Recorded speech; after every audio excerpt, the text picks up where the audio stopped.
Hi, everybody. Welcome back for another fun night. I'm super excited for this one tonight.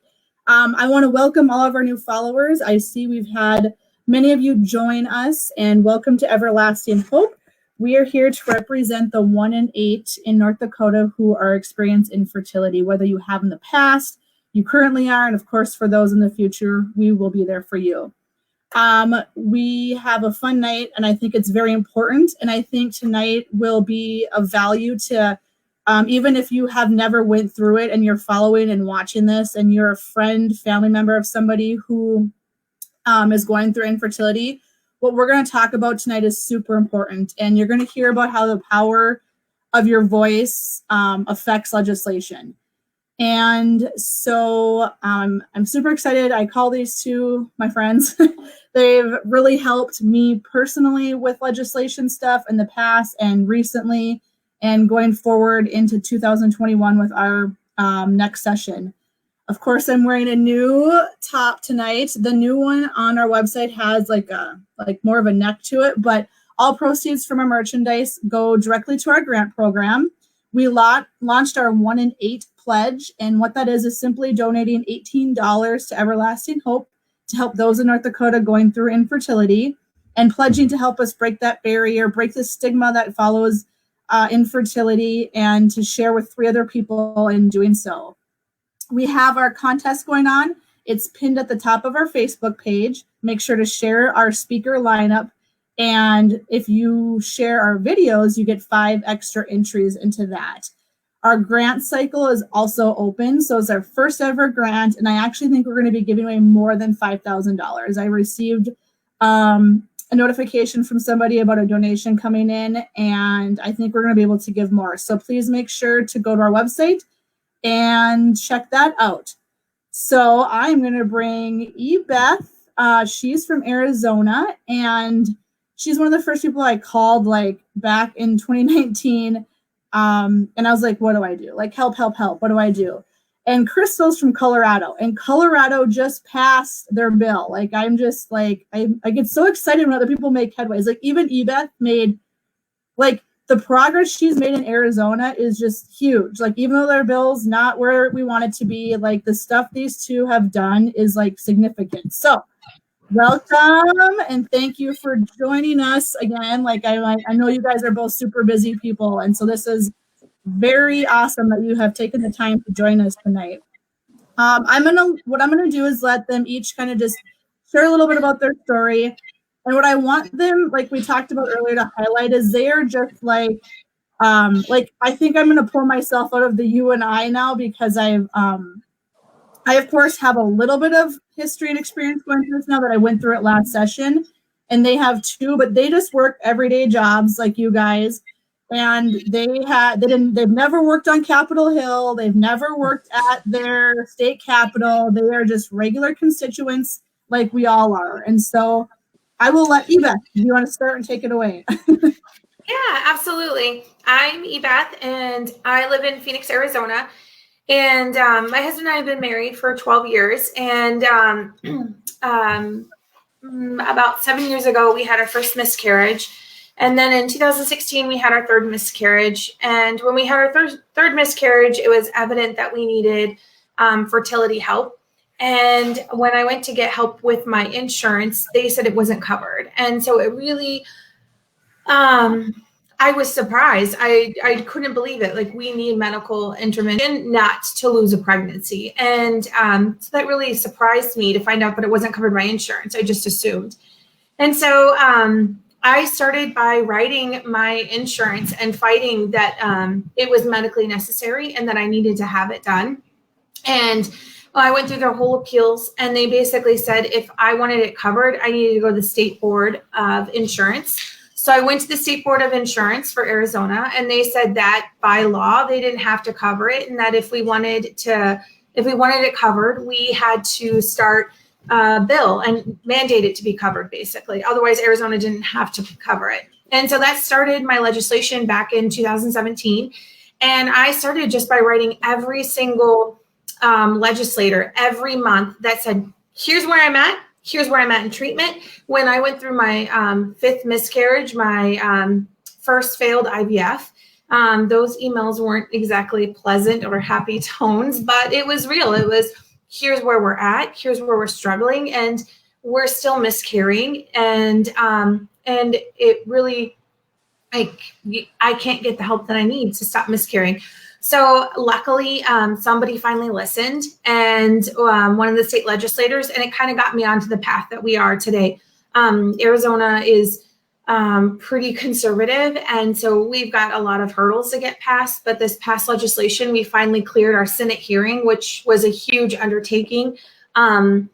We basically got told we would not come out of the hearing, and we came out of the hearing. So next year when we introduce our bill, we don't have to go through that again, and we can automatically go to the next phase, which is amazing. And then unfortunately, this past January, we had our 6th miscarriage and our 3rd failed IVF cycle. And so that has been incredibly difficult to mandate, and not to mandate, but to handle on top of the legislative work. But I am an accountant in real life, so I know nothing of this. And it's definitely been a huge learning curve, but it's amazing what your voice can do. As long as you're willing to share, there's always going to be someone there to listen to it. You just might have to repeat it a couple times. Right. You said you wrote every legislator. How many was that? Over 90. So my husband actually teased me. He said that I was on a list at the Capitol every month. Without fail, I was emailing, and even to my emotional state of mind of how scared I was to lose another pregnancy. And it's crazy, when we started, we were at 3 miscarriages. Now we're at 6 miscarriages. 2 of those miscarriages came from natural pregnancies. So it's not because of furthering my treatment. It's because I still miscarry naturally. And so, so my husband said that if anything ever happened at the Capitol, that I might be on a list, even though I never threatened anyone. He just said because I was a constant emailer, but it was worth it. Absolutely. And I just want to say too, how sorry I am to hear that you have had all those miscarriages too. Yeah. I think people who have testified and even wrote out their story to testify can attest to how emotional that gets. Oh, yeah. To be going through treatment or miscarriage in the midst of it, you are one amazing woman. That is a lot of emotion and energy, to do that. Thank you. Well, thank you. Crystal, and if you guys missed her, Crystal's in Colorado and Ebeth is in Arizona. Well, first off, thank you so much for having me. And I definitely second Tara's sentiments. Ebeth, you are such an incredible and admirable woman. And I definitely am in honor of being here on a panel with you, and your strength and your courage. I look up to you very much. Thank you. Of course. So our story, my husband and I both have infertility. When I was 20, I was diagnosed with endometriosis, and for 10 years was under the impression that I wouldn't have kids of my own. And then unbeknownst to me, 10 years later, medicine changes and things change, and found out that endometriosis at least mine wasn't as advanced as they originally thought. So there was a possibility I would have to do some sort of infertility treatments, but they weren't sure the level of it. And then my husband, he was in Afghanistan when he was shot 4 times, and the first bullet paralyzed him instantly.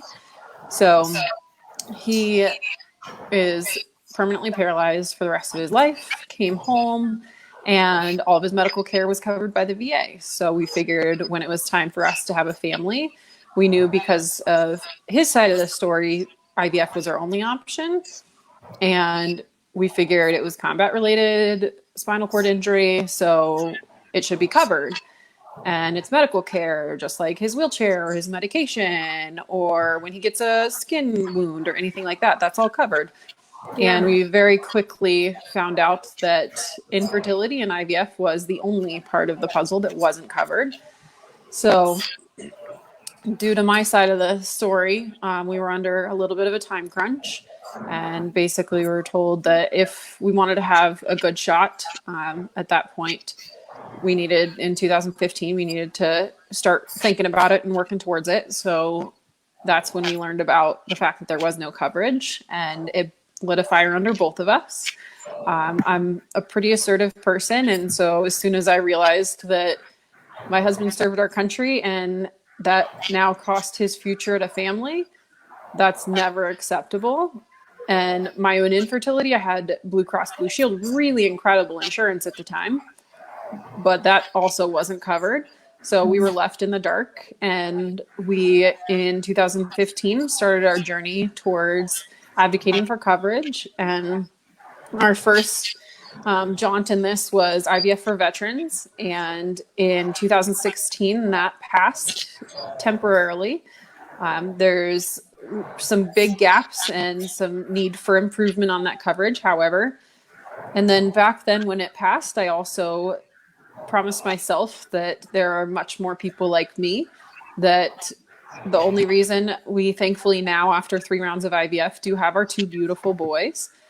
And I promised myself back then, and I promised myself every day since, that the reason I have my boys shouldn't simply be because I'm married to someone who was wounded in combat.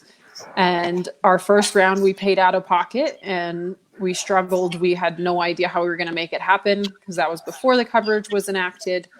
And then thankfully our second and third rounds were covered.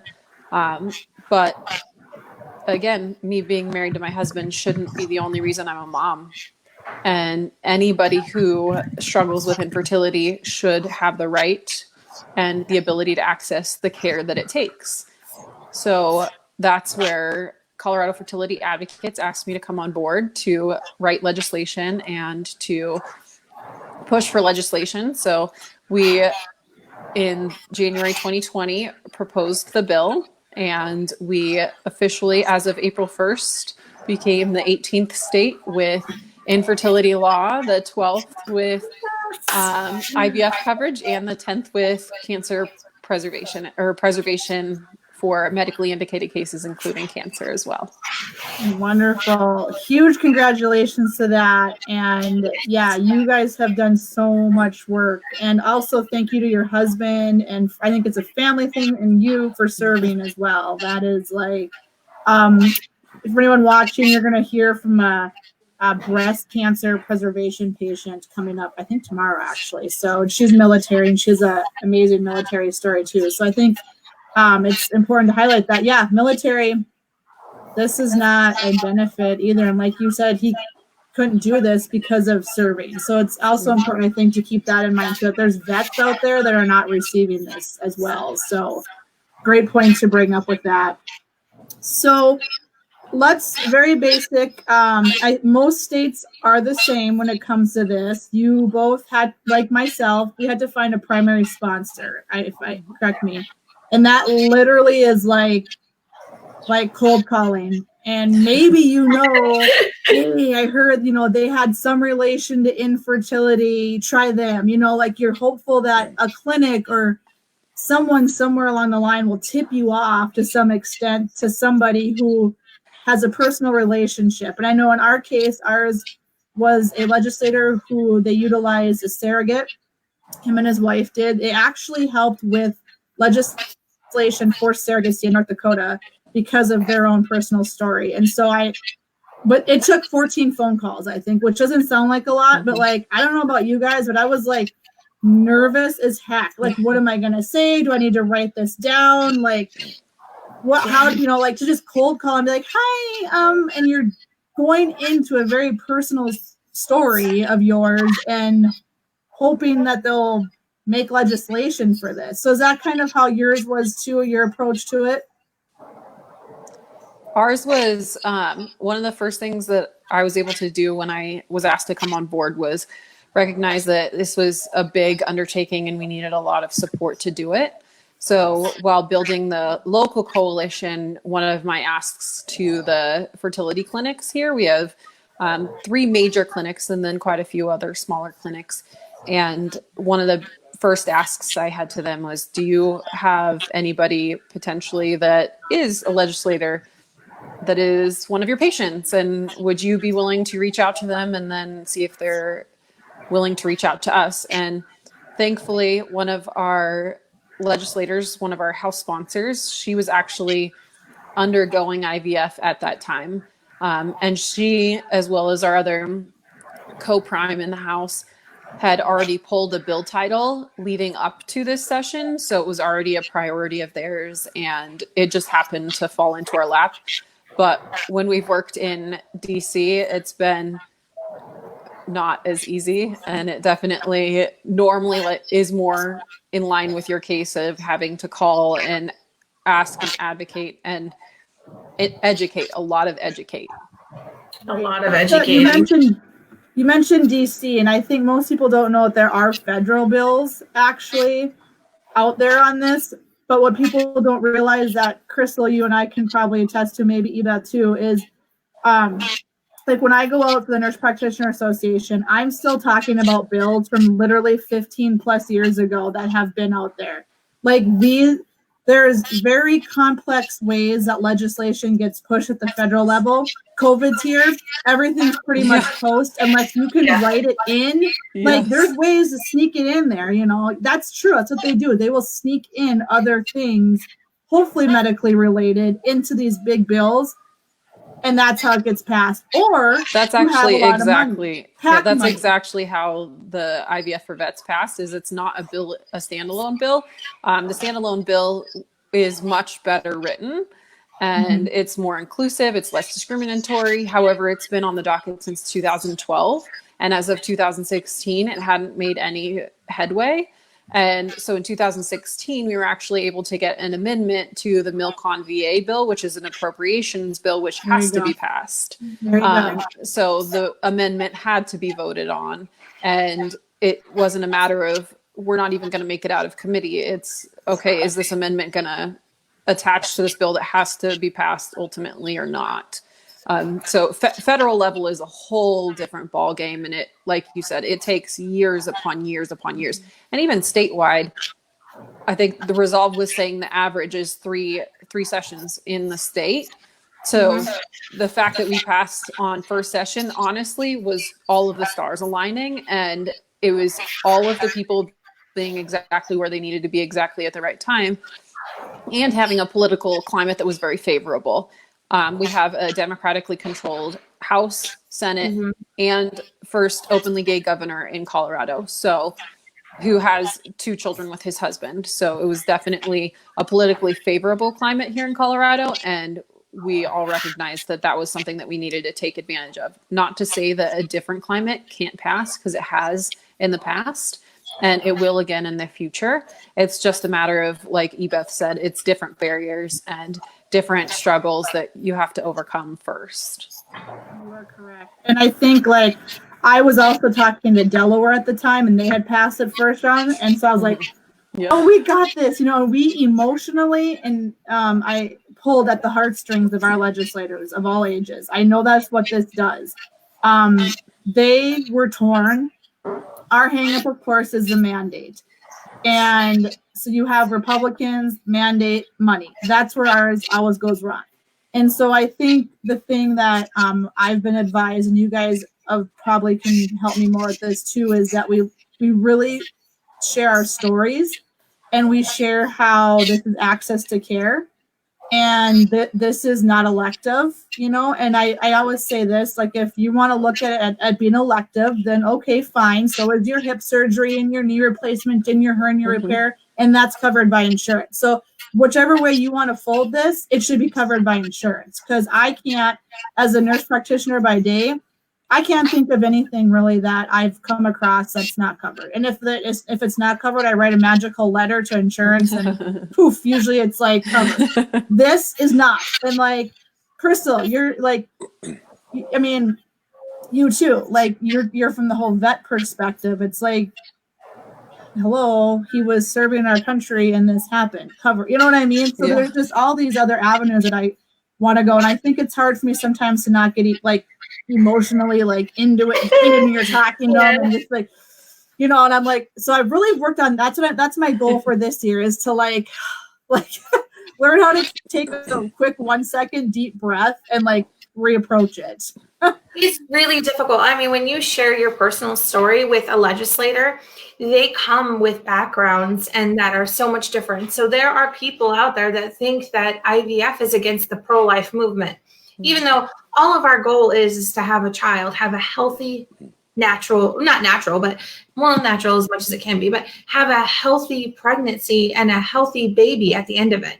But they look at certain things and they pull apart IVF and what it is. And some of it is because they believe in faith-based science as opposed to science, it's biology, where IVF really does mimic the natural cycle. But they pull pieces apart and then they make it part of a pro-life claim. So part of it is discarded embryos and testing of embryos. And that becomes very difficult. So when you talk to legislators, the biggest thing is that it's your story. You can't, however you feel is how you feel. And you're not wrong for feeling those things. And if they bring up something that you don't know how to address or how to talk to, you can say, let me get back to you on that. I understand that you're concerned about that, but let me get more information and then come back to them with a proper response that addresses their issues. One of the first meetings that I had is I got sidelined in the governor's office by their policymaker. And it was the first time that I had heard about this ACA penalty. And so their whole thing about the whole bill, they were fine, except for that it would trigger this penalty. So basically when the Affordable Care Act passed, each state had to define their essential benefits. And the states that had infertility coverage defined that as one of their essential benefits. So basically any state that passes infertility benefits, you're now defining a new benefit. And so that basically means that anybody that's on the state exchange, the state now has to pay that premium difference. So in the state of Arizona, it's $1.37 per member per month premium increase. For anyone that's on the state exchange, they came up with something saying it was going to cost $1 million. Well, the problem is that no state has ever triggered that penalty. And autism has had the widest spread change. So 20 states have enacted additional coverage for autism, and none of those states had this penalty. So it's almost like this secretive threat, like we're just going to throw it out there and then we're going to see if they just run away. And so I told her, I go, you know what? I have never heard about this penalty. I can't imagine that there's a penalty, just because at that time I had known that 2 other states had passed either fertility preservation or expanded IVF coverage. And so I told her, I'm like, let me get back to you. Sure enough, I went back and I talked to different people, and I actually went directly to the autism group and found out how they expanded coverage. And I basically found out that it's this fake like scare tactic. And luckily for me, the autism people, they were very nice, and they gave me the response to give to the governor's office. And that's what I did. So it's okay if you don't know all the answers or you don't understand why they're asking certain things. Just acknowledge that it's a concern and say, I'll get back to you. And then, I mean, sometimes things get a little crazy. Like I had one guy asked me he went to a mission trip in Africa. And in Africa, if you are infertile, they actually hang you upside down from a tree. And they look to see if you're going to get fertile that way. And so he asked me if I had tried hanging upside down. And in his way, he was being as sincere as possible. And in my head, I'm thinking, what the? Seriously? Seriously asking if I'm hanging upside down? And I'm missing my left side. So I explained to him that as much as if I were to hang upside down, my left ovary is hanging out in la la land. And there's no way to get the egg from the uterus. And some of it was educating him about the fact that the egg has to come down the tube and then go into the uterus and then wait to get inseminated. And it's funny, like we think that they know all of these things, but they don't. So some of it's education, and some of it is just, like you said, you got to take that second. Like when he asked if I had hung upside down, it was like, all right. I have a problem with that though. Sometimes, like, you got to work on it. Got to work on it. But it's okay just to say, I don't know, and I'll get back to you. But acknowledge that it's their concern and don't say, well, that's stupid. You know, just acknowledge it and then get back to them when you're able to respond to whatever that question is. I love that. And I think that brings up a good point. I know I encountered a lot. They looked the IVF bill. No timeout. No. IVF is like less than 3% of this whole thing. Correct. What this is, and I start at like most people simply need medication, ultrasound, lab work coverage. That is like a majority of people will need no more than basic care. someone like Ebeth who is missing an ovary or a tube, fallopian tube and all that, like, yep, we're going to probably need more intervention. But most people don't realize like one round of just medicated cycle is like $1,200 to $1,500. Yeah. And there's a couple people that will just need that. The other thing I tried to point out that this is like this much time frame in an insurance coverage like period. This is not a lifelong coverage thing. Like my reproductive span is like this big, you know, in my insurance coverage age. And so this is not something I'm going to utilize for life. I'm not a diabetic. I don't need all this stuff for high blood pressure, you know, which I must add, you can positively impact that with lifestyle changes, not this. And so it's like, yeah, like you said, basic education. And I was, you know, I said, blah, blah, blah. There's 1 in 8 and over 14,000. 1 in 8 don't need IVF in North Dakota. And this was someone who had been through it. And I was like, no. 1 in 8 are affected by an infertility diagnosis. So it was even like how I was, you have to like break it down. And before people get scared, like, oh, I don't know how to just reach out to people. We provide a template. So when legislation session rolls around, we'll have an email template. I even have a testimony template. Resolve gives us resources to help. Things like a talking sheet, a fact sheet, all this stuff where you're going to have all this information on it. And most testimonies are simply your story and how it's affected you mentally, physically, emotionally, financially, all of it. It's sharing your story. You don't even have to testify. If you even just write a simple email to your district legislators, that's huge, like huge. Now ask your mom and dad and your sister and your brother-in-law and your cousin and your coworkers. Oh my gosh. Like if we just had one person reach and have their people do that to their legislators, that is like huge, a huge impact. The more emails they get, the more letters they get, the more calls, the more written testimonies. You know, it's so important that you take that 5 minutes, I'd say maybe to do, not 190, but like 90, but like your district, even just start there with that and be real basic with helping. And that's huge. And one of the things that we have been told time and time again. So in 2016, when the IVF for Vets bill, the temporary coverage passed, it was actually the first year where veterans themselves had come to share their stories. My husband was one of 5 veterans who came and shared their stories. Historically, had been family members, wives, caregivers, civilians, non-military, but no veteran had ever given their story. And one of the most powerful things and powerful moments I remember is when my husband walked into a meeting, and it was one of the critical swing votes for one of the committees it was going to, was, look, my name is Tyler Wilson. I'm not a number. I'm not a statistic. This is my face. When you vote on this bill, know that you are voting for me. You are voting, I am your constituent. It is me as a person who you are voting to support. It is me as a veteran who you are voting to support, and it is me and my wife and our hope of having a family. And imagine this, that was the first year that it passed. And same thing in Colorado, we had a record-breaking over 100 constituents go to our advocacy day. And we got so much positive feedback from legislators after that of, we really loved having the Capitol taken over by orange. We all wore orange ribbons, and I think it said, take a stand for fertility or something like that. And having those personal stories through testimony, through emails, through letters.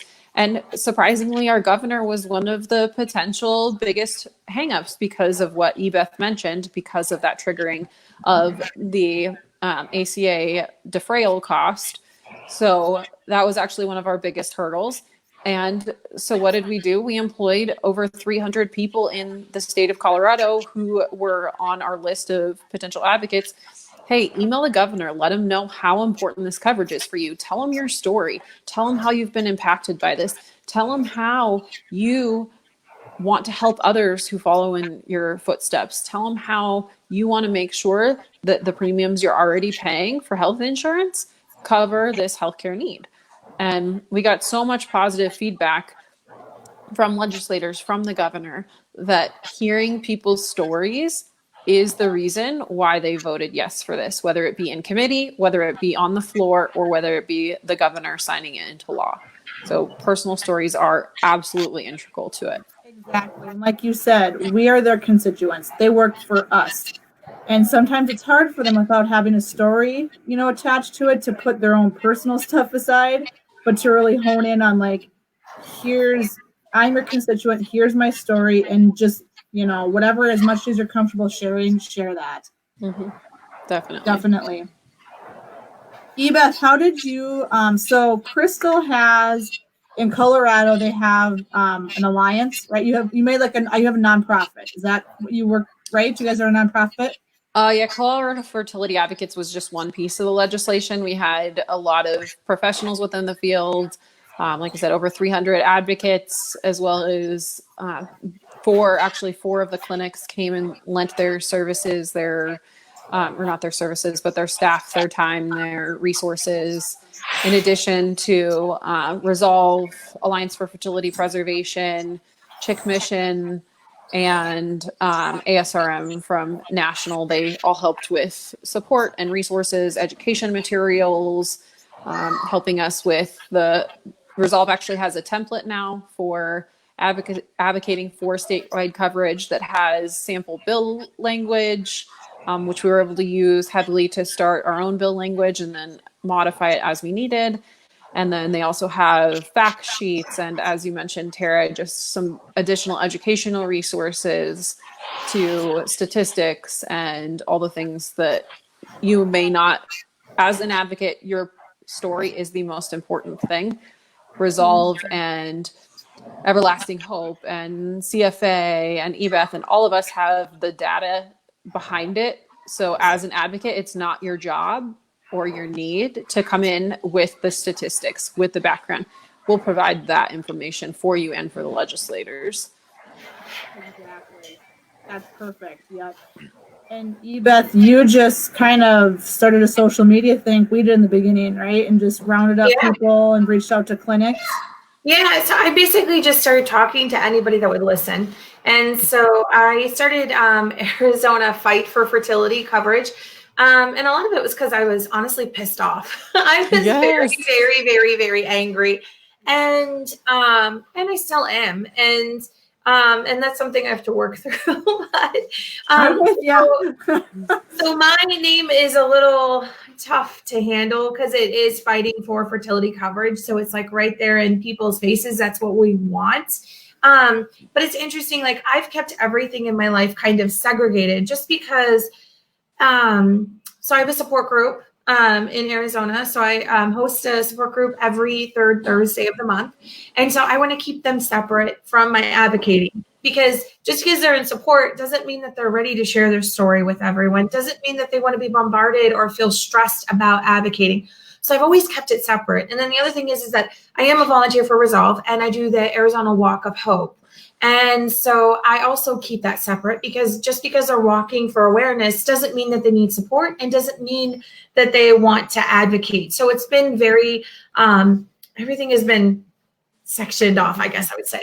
So I'm really excited. Today I got I reached out to somebody because I'm an accountant, so I'm black, white numbers.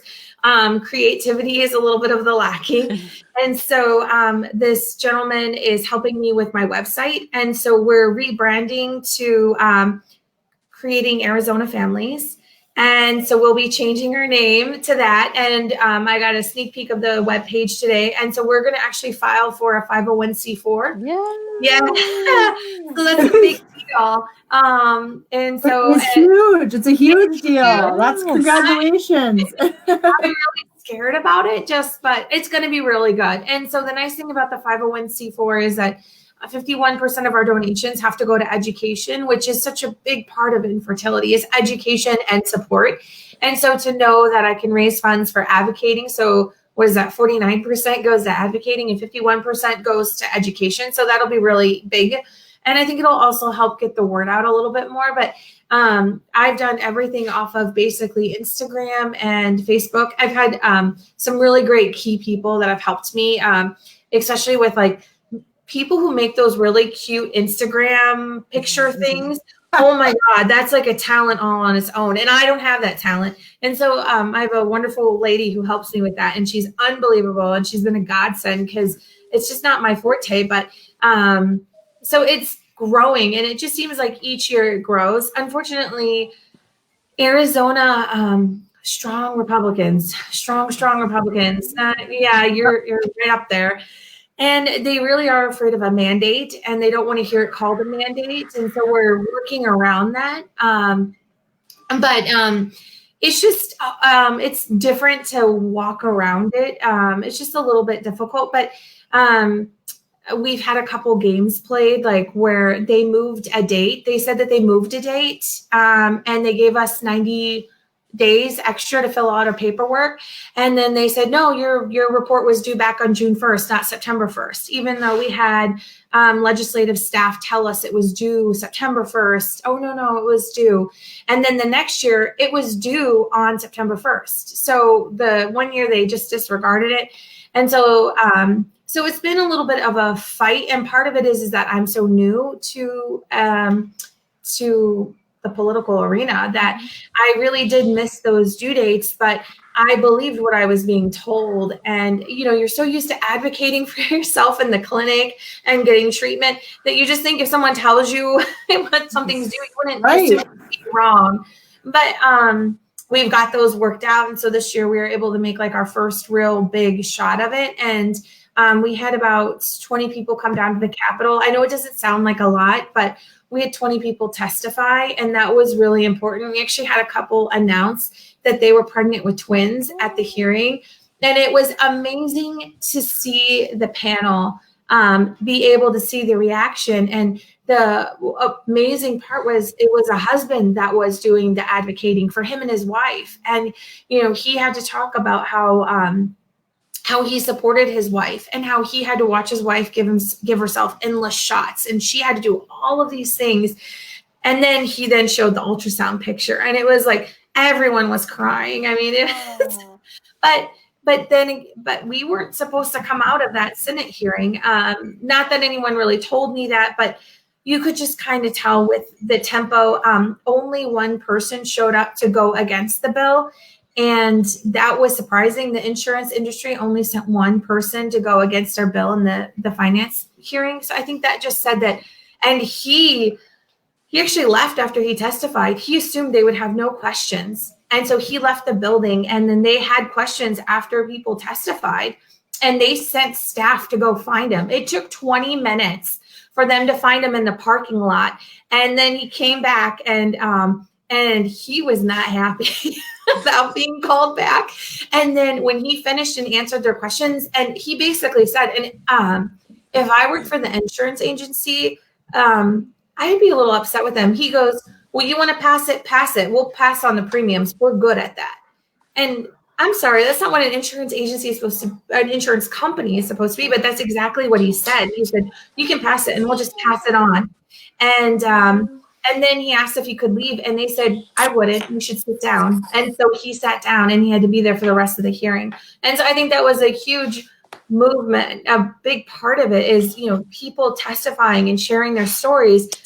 It forces people to look at you and see that you're not, like you said, your husband, he's not a statistic. And that really forced them to see that it's not just me, it's not just anyone else, it's all these people that also have life stories.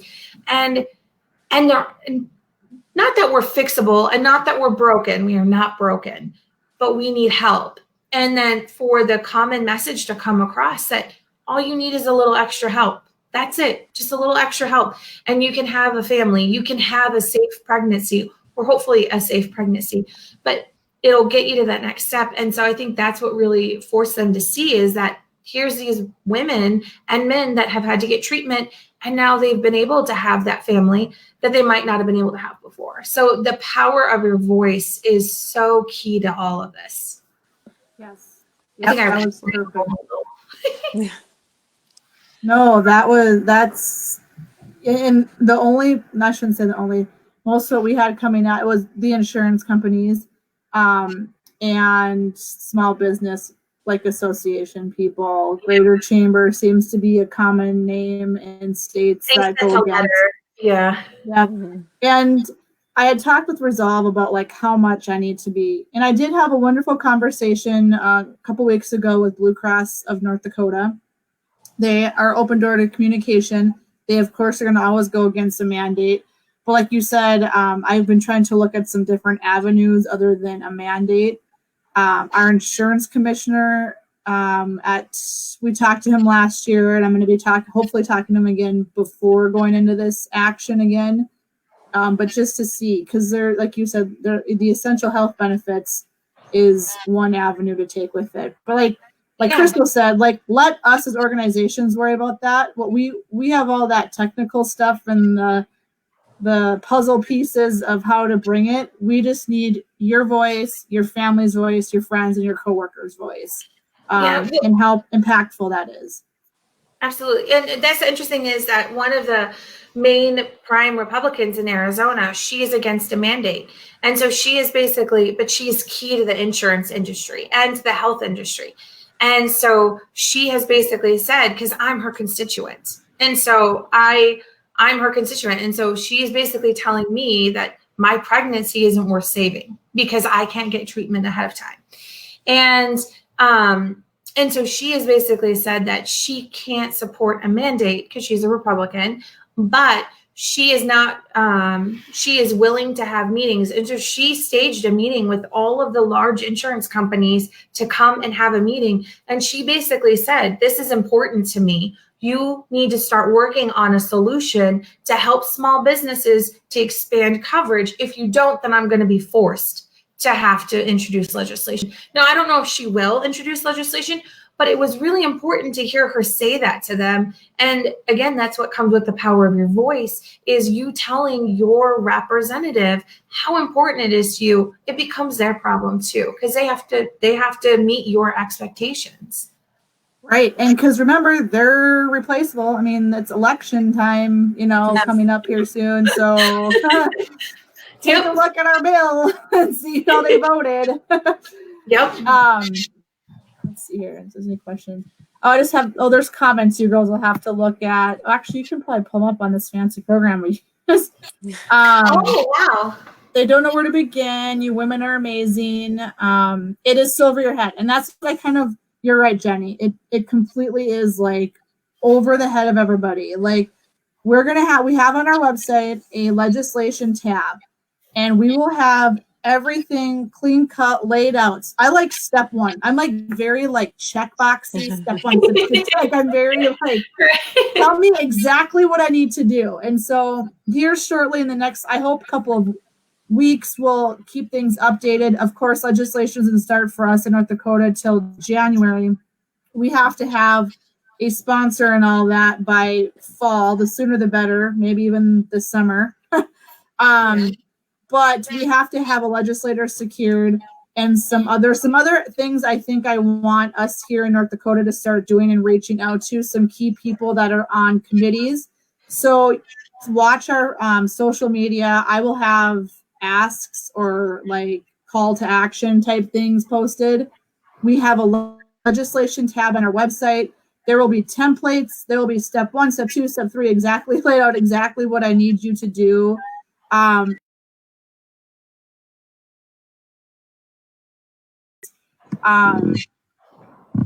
don't know if there's any.